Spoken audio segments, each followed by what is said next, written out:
You know, Donald Trump, of course, fired James Comey, former head of the FBI. Why? He said on national television in an interview with NBC, because of the Russia thing. He said he was investigating Russia. Well, thank you for admitting obstruction of justice, but he's not done yet.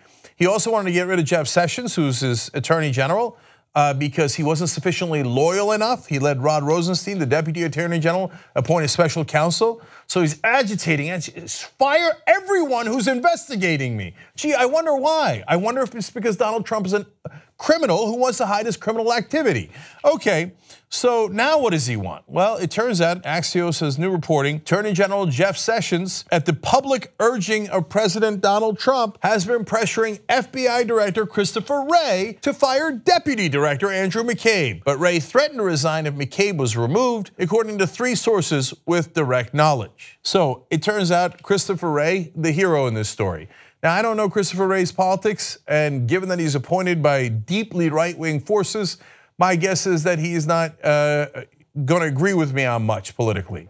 But if you stand up to people who are trying to destroy rule of law in this country, destroy our Constitution and our system of government, then God bless your heart, you are an American hero, at least on that. So, and by the way, Comey, for all of his foibles and all of his ups and downs, remember, forget Trump, forget Clinton, he also stood up to Bush.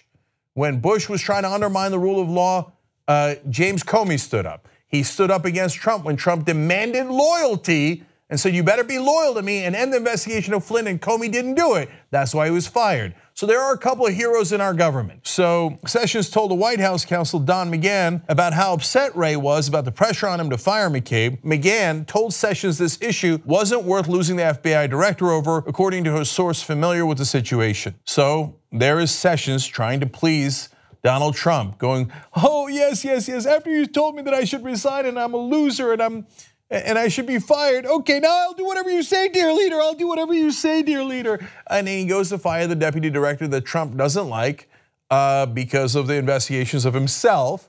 And it doesn't work because Wray stands up, and even the White House counsel says, don't do it. It's gonna be an absolute mess. Now, why do you think Donald Trump is trying to fire everyone who is investigating him? By the way, also people investigating Russians like Preet Bharara, doing a massive investigation of Russian oligarchs in the Southern District of Manhattan.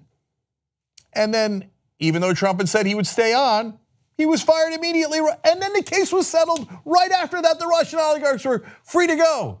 They paid a minor fine in that case, and they wrapped it all up. So fire anyone who's investigating Donald Trump or the Russians. Gee, I wonder why, but I'm told there's no evidence. Well, golly gee, what would be the connection of Russia and Trump? Trump being worried about a criminal investigation of himself, what would give you that idea? You would have to be absolutely blind not to see that Donald Trump is trying to cover his own ass and fire anyone who investigates him. Gee, I wonder why. I have a guess, because he fucking did it. That's why. Wake up. If you become a member of the Young Turks, you'll be saying, you know, I'm like a smart person. So do it right now, tytnetwork.com/join. Get the whole Young Turks show every day.